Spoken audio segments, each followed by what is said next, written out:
Hello friends! Today we're going to read Corduroy. But before we read, let's talk about the parts of the book. Who remembers what this part of the book is?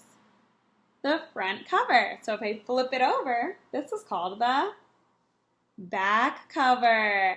And then this is the spine. And the spine holds the pages. Good job. And then who writes the words? The author writes the words. Then who draws all the pictures? The illustrator. Good job, friends. Okay, make sure you're sitting nicely and let's read our story. Corduroy.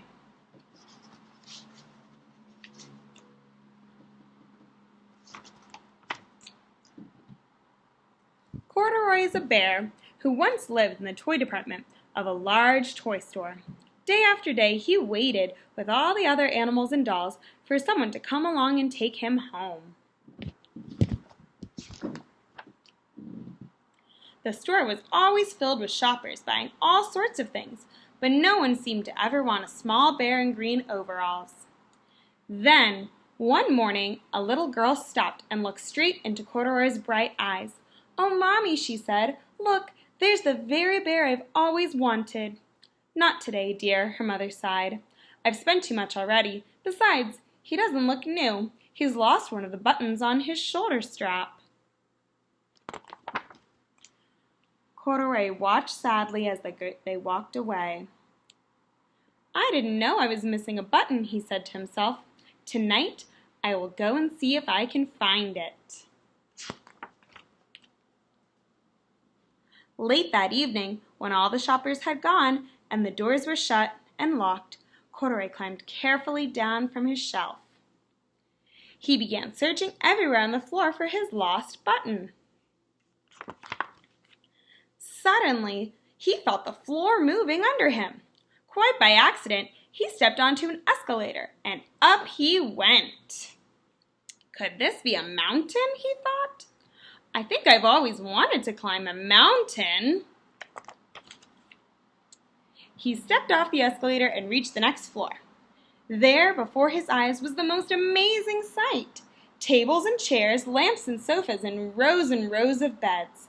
"This must be a palace," gasped Corduroy. "I guess I've always wanted to live in a palace." He wandered around admiring the furniture. "This must be a bed," he said. "I've always wanted to sleep in a bed." And he crawled up on the large, thick mattress. All at once, he saw something small and round. "Why, here's my button," he cried, and he tried to pick it off. But like all the other buttons on the mattress, it was tied down tight. He yanked and pulled with both paws until, pop, off came the button, and off the mattress toppled Corduroy. He banged into a tall floor lamp, which fell with a crash.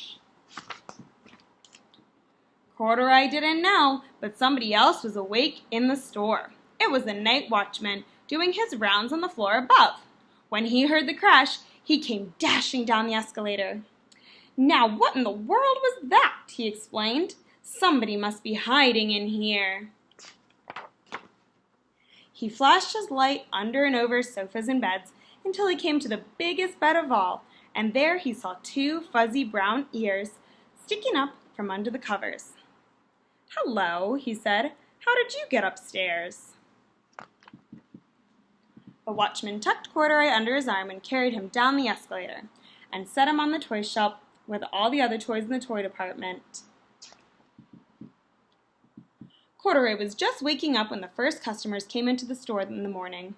And there, looking at him with a wide, warm smile, was the same little girl he had seen just the day before.